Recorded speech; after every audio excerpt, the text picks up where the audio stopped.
There is no place like Taiwan. You can have an idea at breakfast, you can have a prototype by lunch, and you can have manufacturing by dinner.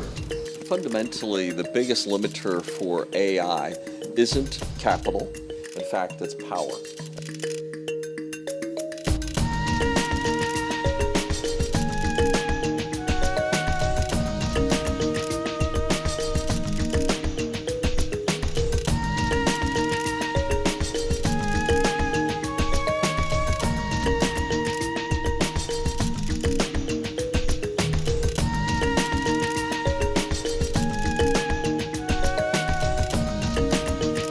It is such a pleasure to be back in Taiwan, and maybe trip 50 for me to Taiwan over my career. So many long-term friends, and our meetings today just continue to deepen, broaden an enduring relationship. There is no place like Taiwan. I sometimes joke that you can have an idea at breakfast, you can have a prototype by lunch, and you can have manufacturing by dinner.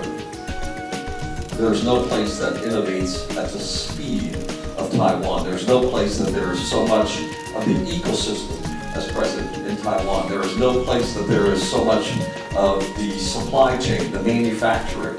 Every company who wants to innovate finds its way to, through, and with Taiwan. This place is unique.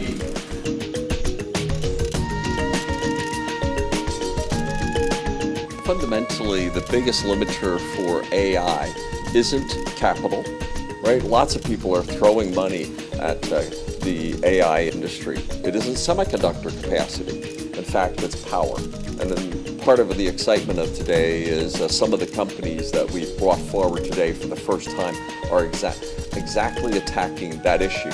How to make AI more power efficient, how to deliver more power to the AI technologies. So this is an exciting moment to address the core issue of continuing to deliver on the AI promise.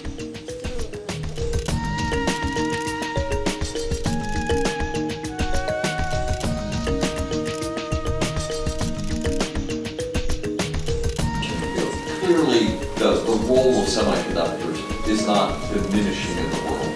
The industry of semiconductors continues to grow. By the end of the decade, will be in excess of $1 trillion expected. This is foundational for all of technology. Technology is foundational for all of industry. Industry is foundational for all of the economy.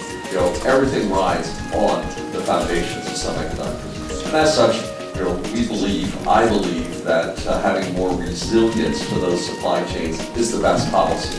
And for that, I'm very much supportive of the Trump administration wanting to see more built in the U.S. That doesn't mean there's less in Taiwan, it just says more of the growth should occur in other geographies like the U.S.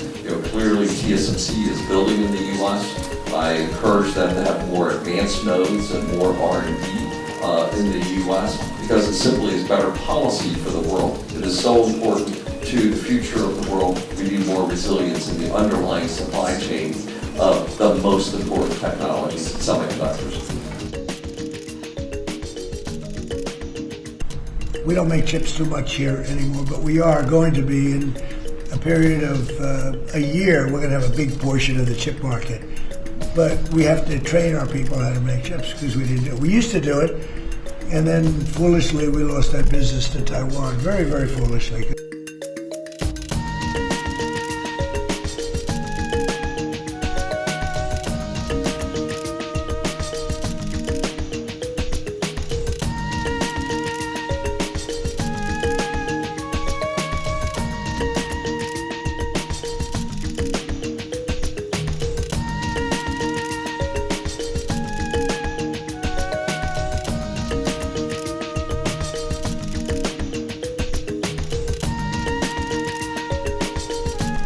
We don't make chips too much here anymore, but we are going to be in a period of a year. We're going to have a big portion of the chip market.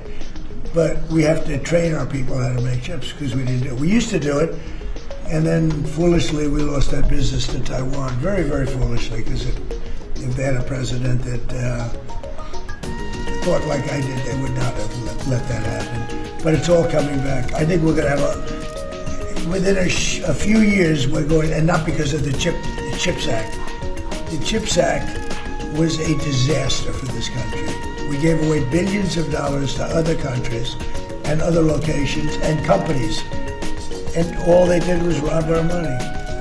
But because of tariffs, the chips are coming back, chip makers are all coming back, and I think within a very short period of time, we're going to have maybe even the majority of the chip making in the world will be right in the United States. Where it should have been all along, but because we had people that didn't believe in tariffs, and they believed in them, they didn't know how to use them, we would have had nobody leaving our country right now.